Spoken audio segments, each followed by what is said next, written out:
창세기 18장 1절에서 8절 한 절씩 교독하겠습니다.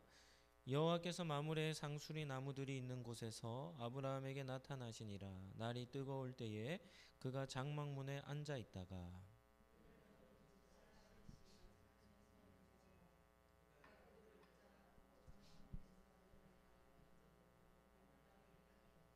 이르되 내 주여 내가 주께 은혜를 입었사오면 원하건대 종을 떠나 지나가지 마시옵고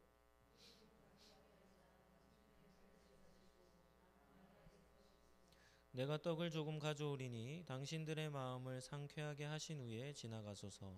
당신들이 종에게 오셨음이니이다. 그들이 이르되 내 말대로 그리하라.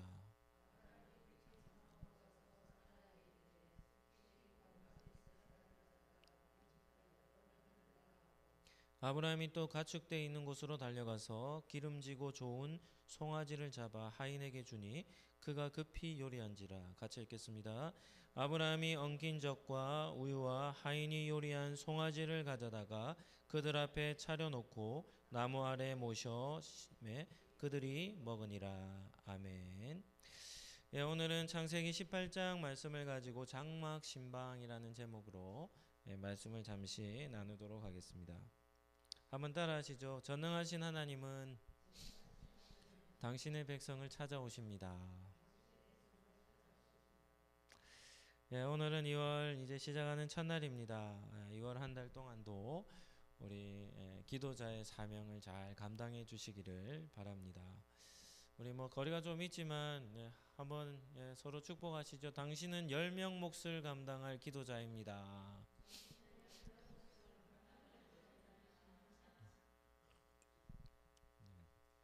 아멘입니다. 아멘.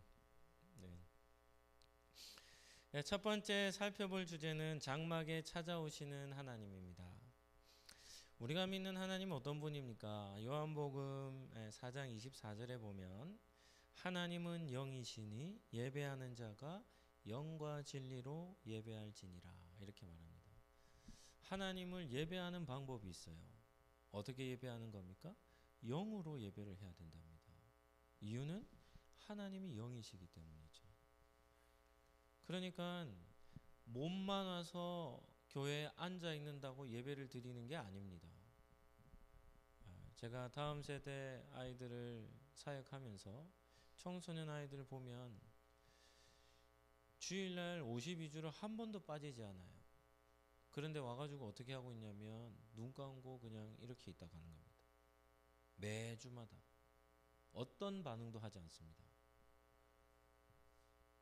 예배 드린 겁니까? 그 아이는 52주 한 번도 예배를 드린 적이 없어요. 몸만 와 있지 예배를 드리지 않는 겁니다. 하나님은 영이시기 때문에 우리가 어떻게 예배를 해야 합니까? 영으로 예배를 드려야 합니다. 영으로.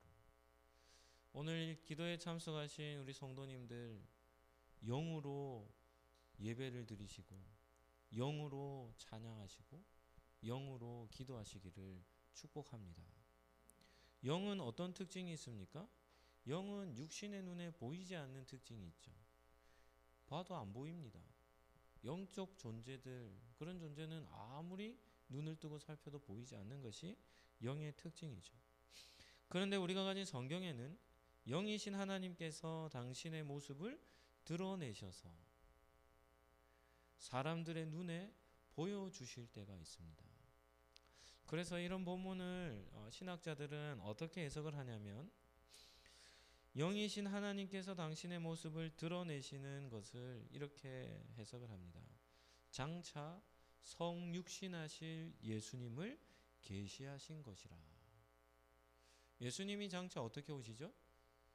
우리와 똑같이 육체를 입고 오시죠. 그 예수님이 오실 것을 계시하신 것이다. 아주 좋은 해석입니다.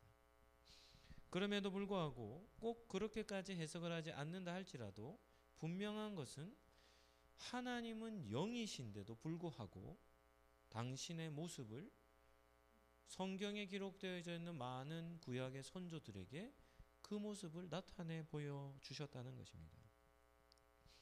오늘 창세기 18장을 좀 이해하기 위해서는 창세기 17장과 좀 비교하여서 차이점을 좀 확인할 필요가 있습니다. 아브라함 인생에 있어서 가장 중요한 장이 17장이라고 했죠. 예. 그리고 그 17장의 중요한 포인트가 무엇인가 하면 영이신 하나님이 아브라함을 찾아오셨다는 겁니다. 17장에 나오는 하나님의 모습을 잠깐 살펴보죠. 창세기 17장 1절 말씀입니다. 제가 한번 읽어드릴게요. 아브라함이 99세 때에 같이 한번 읽어볼까요?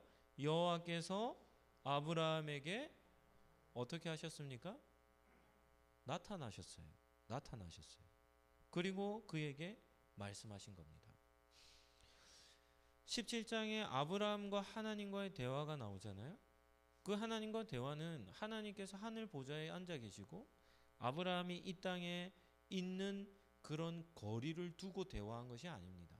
어떻게 대화한 겁니까? 하나님께서 아브라함 앞에 나타나셔서 말씀하신 것이죠. 여기서 우리는 두 가지를 기억해야 하는데, 첫 번째는 하나님께서 어떤 방식으로 아브라함에게 나타나셨는지는 알 수 없어요. 네. 어떤 방식으로 나타나셨는지는 알 수 없어요.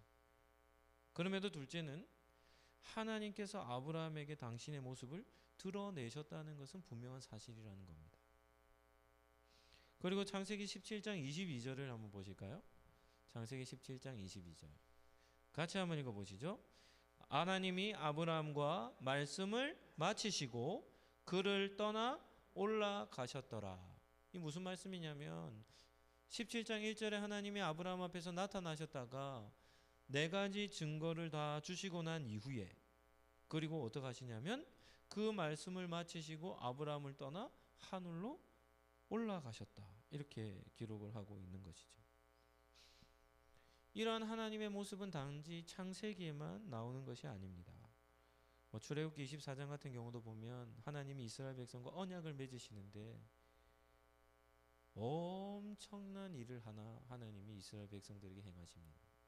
그게 뭔가 하면 모세뿐만이 아니라 아론과 그의 두 아들인 나답과 아비후 그리고 이스라엘 장로 70명을 하나님이 초대하세요. 그리고는 하나님의 천상의 모습을 그들에게 보여주십니다. 계시록의 사도 요한이 봤던 장면과 비슷한 장면이 출애굽기 24장에 나옵니다. 그런데 그렇게 보여주시는데 출애굽기 24장 이렇게 기록합니다. 그들은 하나님을 뵙고 먹고 마셨더라. 하나님이 이스라엘 자손들의 존귀한 자들에게 손을 대지 아니하셨다. 하나님을 보면 어떻게 됩니까? 죽어야죠. 그런데 그날 언약식을 체결하는 날에는 하나님이 그들을 손대지 않으셨어요.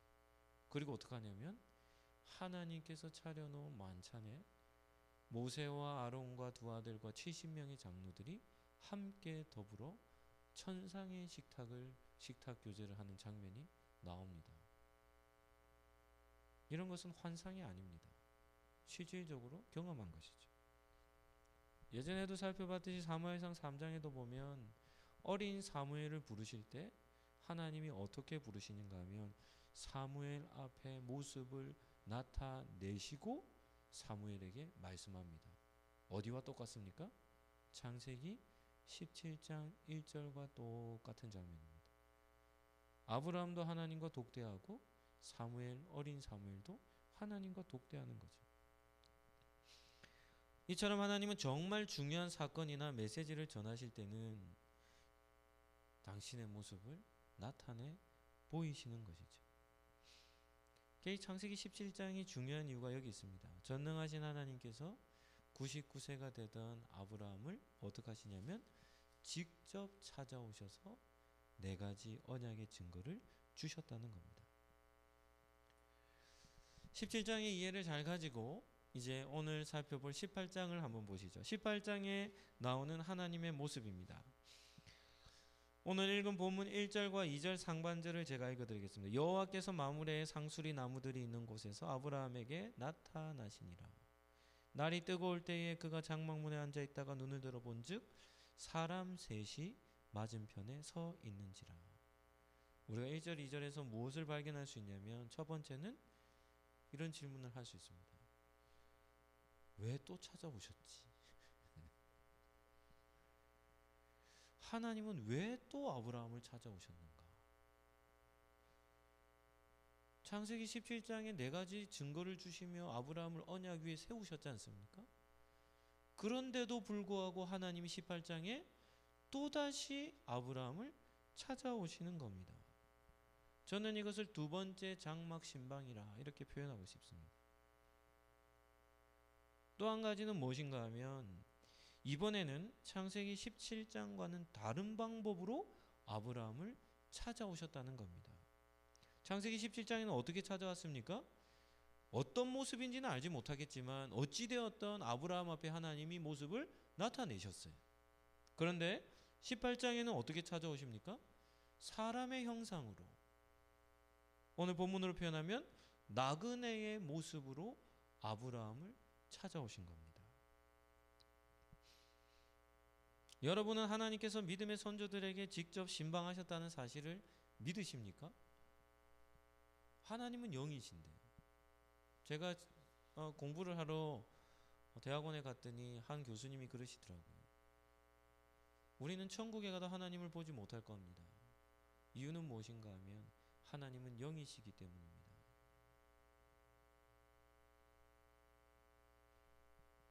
여러분 어떻게 들립니까? 저는 그렇게 생각하지 않습니다.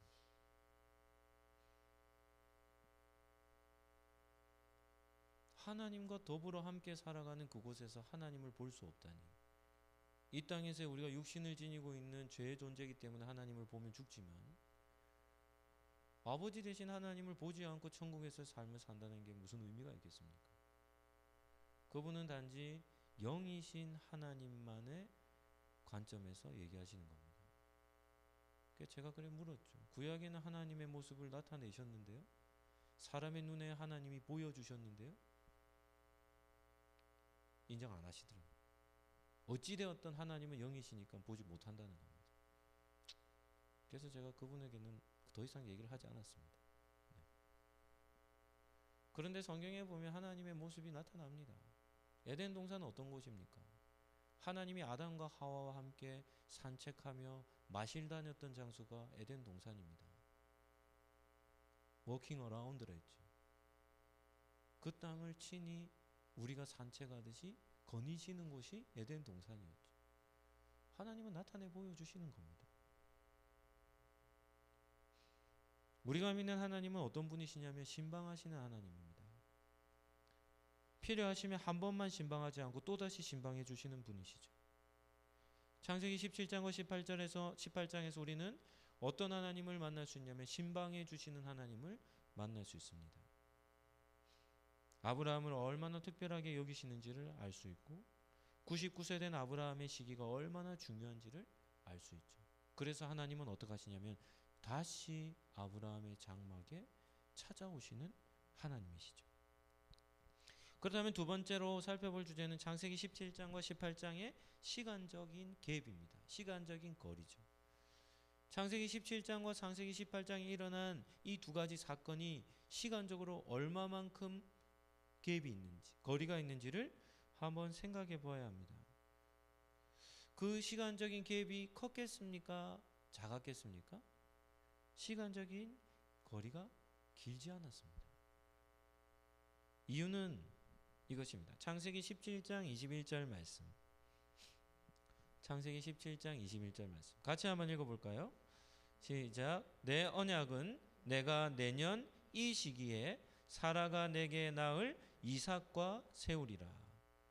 하나님이 창세기 17장 21절에 뭐라 하냐면 내년 이 시기에 이렇게 표현했댔죠. 그리고 창세기 18장 10절 말씀을 한번 볼까요? 창세기 18장 10절. 같이 한번 읽어볼까요? 시작. 그가 이르시되 내년 이맘때 내가 반드시 내게로 돌아오리니 내 아내 사라에게 아들이 있으리라 하시니 사라가 그 뒤 장막문에서 들었더라.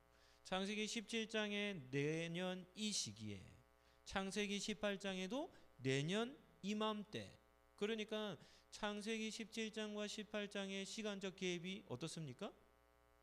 가까워요. 가까워요. 그렇게 긴 시간이 흐른 때가 아니라는 겁니다. 그런데 하나님은 어떻게 하시냐면 한 번은 아브라함에게 나타나셨고 얼마 지나지 않아 또다시 사람의 모습으로 더운 대낮에 아브라함의 장막에 친히 방문하여 주신 것입니다. 한번 따라하시죠. 하나님은 필요하면 두 번도 찾아오십니다. 네. 우리 하나님은 필요하시면 한 번으로 부족하면 또 찾아오시는 분이시라는 거죠. 저는 오늘 이 본문의 말씀을 가지고 기도 제목 하나를 잡았습니다. 어떤 기도 제목이겠습니까? 하나님 우리 상록교회에 찾아와 주십시오라는 기도 제목. 한 번으로 부족하면 한 번 도와주십시오라는 기도 제목. 아브라함의 장막에 하나님이 계속 찾아오시는 겁니다. 우리의 믿음이 흔들리고 우리가 약속의 말씀에 흔들릴 때마다 또 우리가 환경이나 주변의 상황으로 인해서 우리가 마음이 낙심할 때마다 하나님 찾아와 주십시오. 창세기 12장으로부터 시작해서 하나님이 아브라함을 만나시는 장면이 무엇입니까? 하나님 계속 나타나십니다. 창세기 12장에도 나타나시고 창세기 14장에도 나타나시고 창세기 15장에도 나타나시고 창세기 17장에도 나타나시고 창세기 18장에도 나타나시고 하나님이 당신의 모습을 어떻게 하냐면 계속 아브라함 앞에 뭐 하시는 겁니까? 나타내 보이시고 계속 뭐 하시냐면 신방해 주시는 겁니다. 장막에 찾아오시는 거예요. 그리고는 아브라함에게 계속해서 동일한 약속의 말씀을 아브라함에게 주시는 겁니다.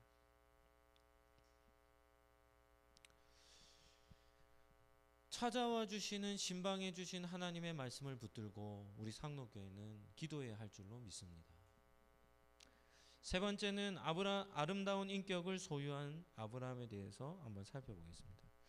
원래 오늘 설교는 1절부터 15절까지 하려고 했습니다. 그런데 이제 분량이 많아서 8절까지만 보도록 할 텐데요. 15절까지는 크게 두 가지 주제로 나뉩니다. 1절에서 8절까지는 아브라함의 정성스러운 이런 대접, 찾아온 나그네를 잘 대접하는 아브라함의 모습을 볼 수 있고 9절에서 15절까지는 언약의 길에 사라를 세우시는 하나님을 볼 수 있는데 이것은 다음 주에 살펴보도록 하겠습니다. 오늘은 그 첫 번째 주제인 아브라함의 극진한 대접에 대해서 한번 보시죠. 창세기 18장 1절을 한 번 더 보겠습니다. 여호와께서 마물의 상수리 나무들이 있는 곳에서 아브라함에게 나타나셨다. 날이 뜨거울 때에 그가 장막문에 앉아 있다가 이렇게 나오죠. 창세기 18장 1절에서 우리는 아브라함을 어떤 아브라함으로 우리가 볼 수 있냐면 신실한 예배자 아브라함의 모습을 볼 수 있습니다. 창세기 18장 1절은 아브라함이 머물러 있던 장소를 제시하죠. 마물의 상수리 나무들이라는 곳입니다. 이곳은 창세기 13장 18절에 나왔던 장소인데요. 아브라함이 조카 롯과 헤어진 이후에 하나님께서 이 땅을 내가 너와 너 민족에게 주기라는 약속의 땅의 약속을 하나님이 명령하셨을 때 아브라함이 그곳에서 헤브론에 속한 지역이었던 이 마물의 상수리 나무가 있는 곳에서 장막을 칩니다.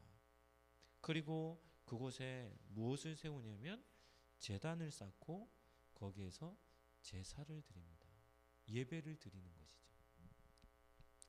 그리고는 아브라함이 애굽에도 갔다 오고 이렇게 해서 여러 군데를 다니지 않습니까?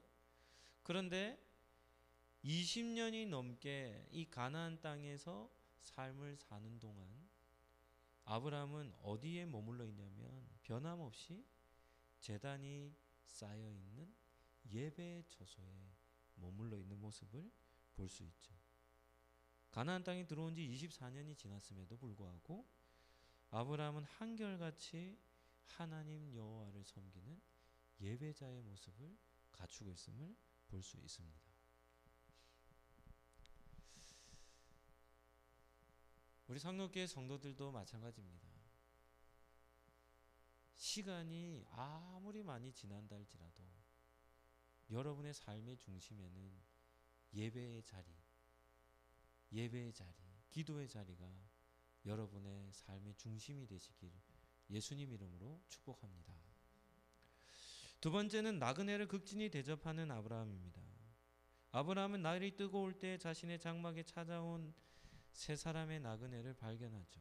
그런데 오늘 본문에 보면 이 아브라함의 행동을 아주 구체적으로 기록합니다. 첫 번째는 그들을 보자마자 장막문으로 달려나가는 겁니다. 두 번째는 땅에 몸을 굽혀 절하며 그들을 영접하는 겁니다. 세 번째는 자기의 장막으로 초대하여서 극진히 대접하는 아브라함의 모습을 볼 수 있습니다. 우리 성도님들은 아브라함의 모습 어떻게 보입니까? 아브라함은 가나안 땅의 나그네로 살았지만 그가 어떤 상태였습니까? 엄청난 부자였습니다. 집에 318명이라는 종을 거느리고 있어요. 한 끼 식사를 준비하려면 몇 끼를 준비해야 합니까? 300명이 넘는 끼니를 매일같이 준비해야 합니다. 그러니까 집에 가족이 한 10명만 있어도 하루 먹는 양이 어떻습니까? 그런데 300명이 넘는 종을 거느린 상태로 살았으니까 아브라함의 그 당시 장막을 텐트를 치고 살았잖아요. 그러면 종들이 사는 텐트를 300명이 사는 텐트를 친다 해도 그 땅이 얼마나 되겠습니까? 그런데 그 정도가 아니에요. 소나 양이나 염소, 가축대가 엄청나게 많았죠. 그러니까 아브라함은 아주 부유한 그런 상태가 아브라함의 상태였죠. 그런데 장막에 찾아온 이 세 명의 나그네를 보는 순간 아브라함이 이렇게 행동을 합니다. 3절에 보시면 내 주여 내가 주께 은혜를 입었사오면 원하건대 종을 떠나 지나가지 마옵소서.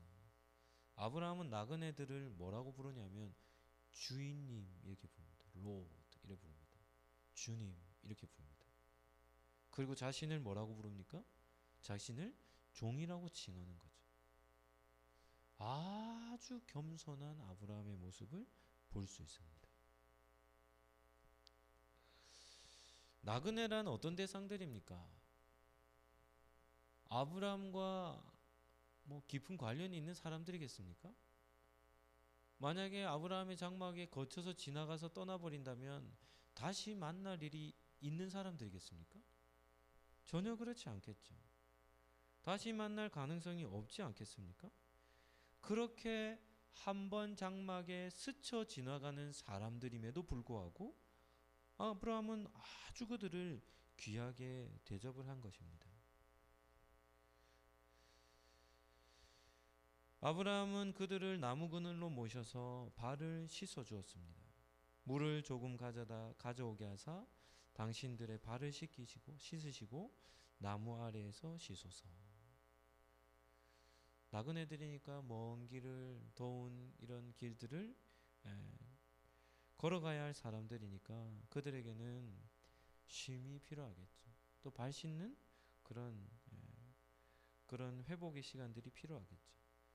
그리고 그들이 아브라함의 장막에 도착했을 때가 하루 중에 가장 뜨거운 낮 시간이니까 얼마나 지쳐 있었겠습니까? 그래서 그들을 나무 그늘로 모셔 발을 씻겨줍니다. 그리고는 즉시 음식을 준비시키죠. 6절과 7절 말씀을 보시죠. 아브라함이 급히 장막으로 가서 사라에게 말합니다. 속히 고운 가루 세 스아를 가져다가 반죽하여 떡을 만들라 하고 아브라함이 또 가축대에 있는 곳으로 달려가서 기름지고 좋은 송아지를 잡아 하인에게 주니 그가 급히 요리한지라. 사라에게 떡을 준비시키는데 재료가 뭔가 하면 고운 가루입니다. 성경에 고운 가루 이렇게 뜨면 곡물 중에 제일 값비싼 겁니다. 하나님께 제사를 드릴 때 바쳤던 재료가 고운 가루입니다. 그런데 그 고운 가루 가장 값진 곡물로 어떻게 하냐면 그 양도 세 스아라. 리터라면 24리터 정도 되는 곡물 양이니까 적은 양입니까? 많은 양입니까? 많은 양입니다. 많은 양이죠. 고운 가루 가장 값비싼 재료로 떡을 만드는데 그 양도 아주 풍성하게 한 것이죠. 그리고 자기가 직접 달려가서 가축대에 가서 양도 아니고 염소도 아니고 무엇을 잡습니까?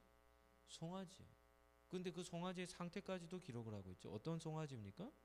기름지고 좋은 송아지. 전부 다 제사 용어들입니다. 제사 용어들. 하나님께 바칠 만한 가장 좋은 거예요. 그냥 송아지가 아닙니다. 기름지고 좋은 송아지를 아브라함이 직접 정합니다. 그리고는 종들에게 줘서 그것을 잡아 요리를 해오라고 하죠. 그리고 또 한 가지가 더 나오는데 그것은 엉킨 젖과 우유입니다. 이것도 고대 근동에서는 매우 귀중한 음식이었다고 합니다. 그래서 아브라함이 새 나그네를 위해 준비한 음식의 이런 양을 어떤 분은 이렇게 해석을 합니다. 왕실의 연회 수준으로 준비했다. 세 사람 온 나그네를 대접하는데 우리나라 말로 표현하면 어떻게 표현한 겁니까? 상다리가 어떻게 되도록요? 부러질 정도로. 네. 상다리가 부러질 정도로 준비를 한 겁니다. 6절 7절에도 보면 시간을 나타내는 단어들이 나오죠. 6절에도 급히 장막으로 가서 속히, 7절에도 급히 요리한지라. 아브라함의 행동을 어떻게 묘사합니까? 지금 아브라함이 새 나그네를 장막에 모셔놓고 어떻게 하냐면 신속하게 뛰어다니며 그 새 나그네를 대접하고자 힘쓰는 모습을 볼 수 있죠. 아브라함 나이가 몇 살입니까? 99세. 나이가 많은 노인입니다. 그런 나이가 많은 노인이 세 사람의 나그네를 주인이라, 자신은 엎드려서 종이라, 아무런 연고가 없는 사람들인데도 불구하고 아주 극진한 대접을 하는 그런 아브라함의 모습을 보는 거죠. 우리가 또 한 가지 볼 게 있어요. 성경에는 이런 이미지들이 많이 있거든요. 이미지들. 그래서 우리가 이미지를 좀 보아야 합니다. 보아야 할 이미지는 어떤 거냐면 아브라함이 지금 나그네들과 함께 식탁 교제를 하는 장면을 눈으로 한번 상상해서 보는 겁니다. 어떻습니까?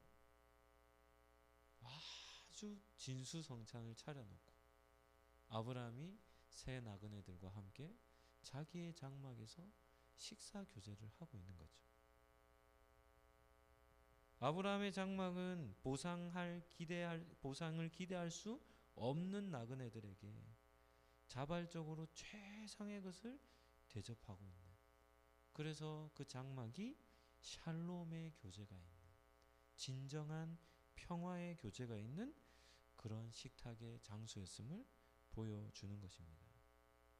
성경에는 이렇게 식사하는 장면들이 나오는 이미지가 있거든요. 룻기에도 나오는데 그 식사하는 이미지 한 장면이 무엇을 보여주냐면 하나님 나라의 모습을 보여주는 식탁들이 있어요. 이 아브라함이 지금 차린 식탁이 그와 같은 식탁이라는 겁니다. 그러면 한 가지 질문해 보겠습니다. 아브라함은 지금 자기 장막에 찾아온 이 세 사람의 나그네가 하나님과 두 천사라는 사실을 알았을까요? 몰랐을까요? 이런 질문을 던지면 답은 어디서 찾아야 되겠습니까? 성경에서 찾아야 되겠죠. 히브리서 13장 2절 말씀입니다. 우리 본문 한번 띄워주시죠. 같이 한번 읽어볼까요? 시작. 손님 대접하기를 잊지 말라. 이로써 부지 중에 천사들을 대접한 이들이 있었느니라.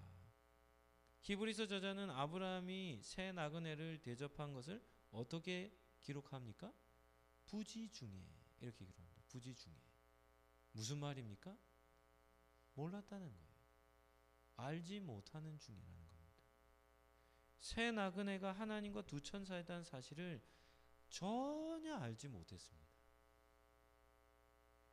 전혀 알지 못하는 나그네에게 이처럼 극진한 대접을 한 것이죠. 오늘 아브라함의 모습에서 우리는 이 땅을 살아가는 성도의 모습을 우리는 확인해야 합니다. 하나님은 도움이 필요한 사람을, 대가를 지불할 수 없는 상황에 처해 있는 사람들을 잘 영접하고 그들을 섬기기를 원하는 것이죠. 먼 길을 여행하는 사람들, 나그네들에게는 도중에 뭐가 필요합니까? 쉼과 도움이 필요하다는 겁니다. 그런 그들의 필요를 아브라함이 대가 없이 그들을 잘 섬기는 모습을 볼 수 있죠. 우리가 이제 따르는 칼빈이라는 신학자가 있죠. 그 칼빈이라는 신학자는 창세기 18장을 보면서 이런 깨달음을 기록해 놨습니다. 어떤 거냐면 우리가 사는 세상에 호텔과 숙박을 하기 위해 돈을 지불해야 될 장소가 많음을 보며 세상의 악한 시대임을 얘기합니다. 성경에는 나그네를 어떻게 하라고 합니까? 장막에 불러 섬기라고 얘기하죠. 그런데 우리가 사는 세상은 어떻습니까? 잠을 자기 위해서는 뭐 해야 합니까? 대가를 지불해야 하는 겁니다. 성경에 보면 타 지역에서 먼 거리를 이동하는 나그네들이 한 성에 들어갑니다. 이스라엘 땅에. 그런데 사람들이 가장 많이 다니는 거리에 나그네의 모습으로 서 있는데 아무도 그 나그네를 자기 집으로 영접하지 않는 성이 있어요. 그런 장면들이 성경에 나오거든요. 그러면 그 성은 어떤 성이겠습니까? 죄악으로 뒤덮여 있는 성입니다.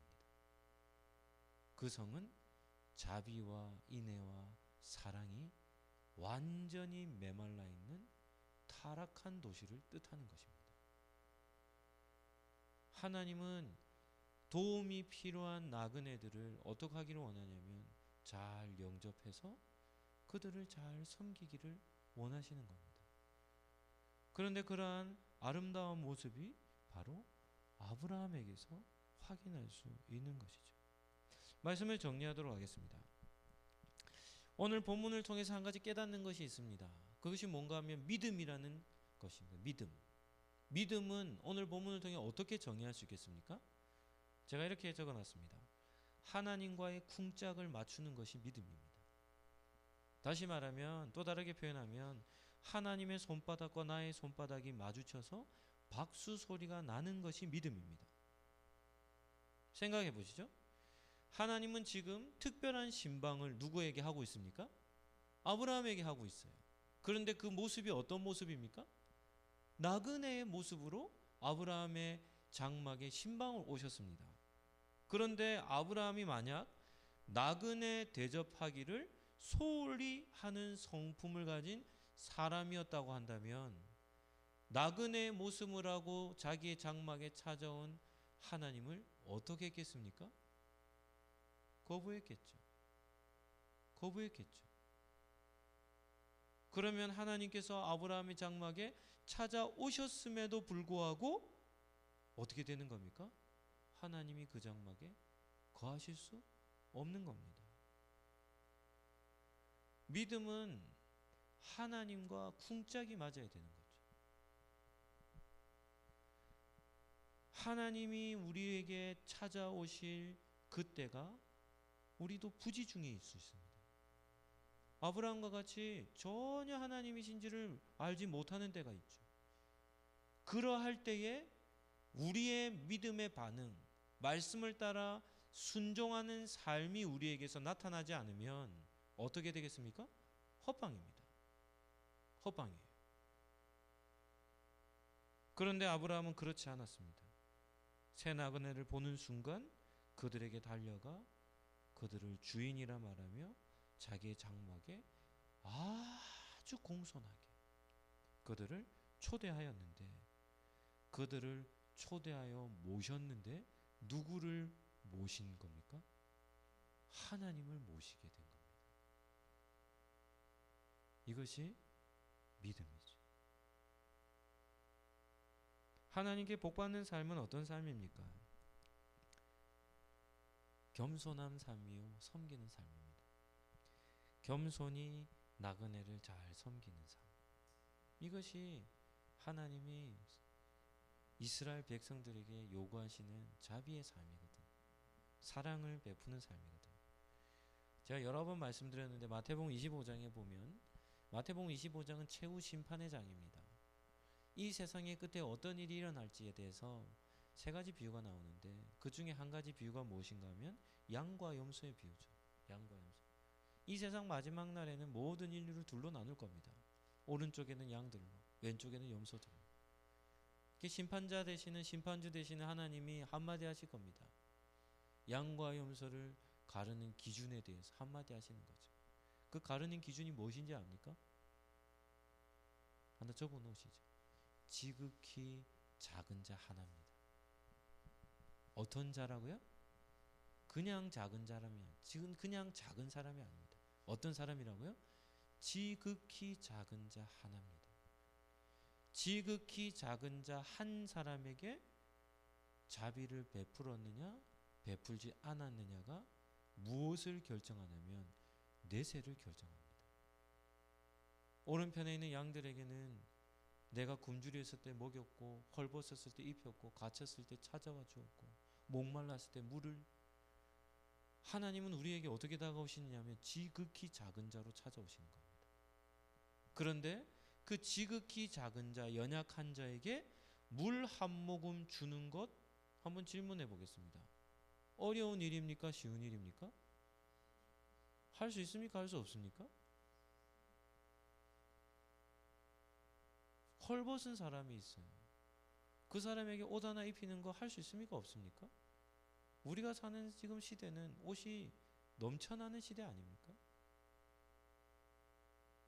제가 우리 아이들을 보면서도 뭐 목사 집안도 뭐 부목사의 시절도 뭐 지운 넉넉한 삶이 아니죠. 그런데도 제가 어릴 때 생활했던 것보다 우리 아이들 보면 신발이 너무 많아요. 뭐 얻은 것도 있고 뭐 산 것도 있고도 한데 신발이 너무 많아요. 지금은 뭐든지 넘쳐나는 시대 아닙니까? 정말 헐벗은 사람이 있으면 입을 옷 하나 덮어줄 수 있습니까? 없습니까? 지극히 작은 자 하나가 하나의 모습으로 하나님은 우리를 찾아오시는데 정말 재미난 것은 양에게 속한 사람과 염소에게 속한 사람이 그것을 기억하지 못합니다. 둘 다 이렇게 얘기하죠. 우리가 언제 하나님께 그렇게 홀대했냐? 우리가 언제 하나님을 그렇게 섬겼냐? 무슨 말입니까? 기억에 나지도 않는 대상이라는 겁니다. 기억에 나지도 않는. 정말 작은 일이라는 거예요. 사람들은 큰 일은 기억하거든요. 큰 사람은 기억하거든요. 유명한 사람과의 만남은 평생 잊지 않거든요. 그런데 지극히 작은 자 한 사람은 우리의 관심 밖에 있는 인물입니다. 그냥 스쳐 지나가는 사람이죠. 그런데 그렇게 그러한 사람에게 행한 것이 천국과 지옥을, 영생과 영벌을 결정짓는 핵심이라는 것이죠. 그런데 오늘 아브라함의 모습이 어떠합니까? 아브라함은 나그네라고 하는 어떻게 보면 약자죠. 그 약자에게 아주 정성껏 대접하는 하나님 나라의 백성의 아름다운 면모를 가지고 있는 모습을 보게 됩니다. 오늘 기도에 나오신 우리 성도님들도 여러분의 일상이 아브라함의 삶이 되시기를 예수님 이름으로 축복합니다. 제가 아는 집사님 딸이 하나 있는데 이 딸이 20살 되어서 이제 대학을 다니면서 가끔가다 한 번씩 검정색 봉지에 뭘 하나씩 사온대요. 학교 갔다 오다가 뭐냐 이렇게 하면 상추 1,000원, 뭐 2,000원씩 이런 거 있잖아요. 대학생 20살짜리가 뭐 상추도 사올 때도 있고 뭐 오이를 사올 때도 있고. 그래서 그 집사님이 딸에게 물었답니다. 너는 젊은 애가 뭘 이런 걸 사냐? 근데 이 아이가 학교를 다녀오면서 길을 지나다니면서 이 아이는 그냥 스쳐 지나가지 못하는 대상이 하나 있는데 그게 누구냐면 나이 많은 할머니들이 장사하는 그 자리는 못 지나가는 거예요. 그래서 그 할머니들이 파는 뭐 하나라도 사드리고 싶어가지고 거기에서 사서 검정색 봉지 하나 담아서 집으로 온다더라고요. 그래서 제가 그 얘기를 듣는데 제가 얼마나 마음이 흐뭇한지.